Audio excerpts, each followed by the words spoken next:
के इतिहास के साथ खिलवाड़ हुआ है। ऐसा हम इसलिए कह रहे हैं क्योंकि जो बीएचयू का फर्स्ट ईयर का सिलेबस आया है उसके बाद में बवाल मच गया है। साक्षी, हिस्ट्री के फर्स्ट चैप्टर जो है उसमें, या आप कहिए कि फर्स्ट ईयर का जो चैप्टर्स हैं उसमें मुगल एम्पायर का जिक्र किया गया है, लेकिन मराठा, सतनामी और अलग अलग जो हमारे एम्पायर्स रहे उनका जिक्र नहीं किया गया है, जिसके बाद में हिस्ट्री के चैप्टर्स को, सिलेबस को चेंज करने की मांग जोरों शोरों से उठ रही है। आपको दिखाते हैं रिपोर्ट।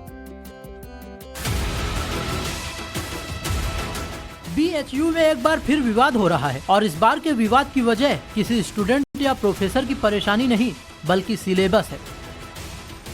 बिल्कुल ठीक सुन रहे हैं आप, इतिहास का सिलेबस जिसमें बदलाव की मांग जोर पकड़ती जा रही है।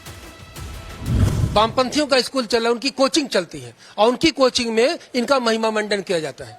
और राष्ट्रवादी इतिहासकार में अगर कोई व्यक्ति औरंगजेब के बारे में पूछने का दुस्साहस भी करता है तो हम लोग मजाक में कहते हैं कि बाबर 15 नंबर के और राणा संग्राम सिंह मात्र 2 नंबर के।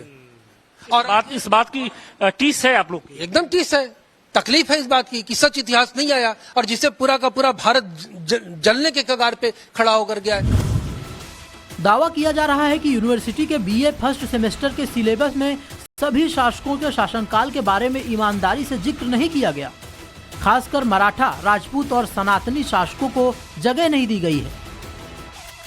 ये फर्स्ट सेमेस्टर का यह सिलेबस भी हमारे पास है और इस सिलेबस में अगर आप देखें तो कुल 4 यूनिट्स यहाँ पर है और 4 यूनिट में कहीं पर भी मुगल या जो मराठा या फिर जो राजपूत शासक हैं, मसलन राणा सांगा हो या फिर छत्रपति शिवाजी महाराज हो, उनका जिक्र नहीं किया गया है, बल्कि उनसे कहीं अधिक जो तरजीह है वो मुगल शासकों, औरंगजेब, हुमायूं और जो दूसरे शासक थे उनको दिया गया है।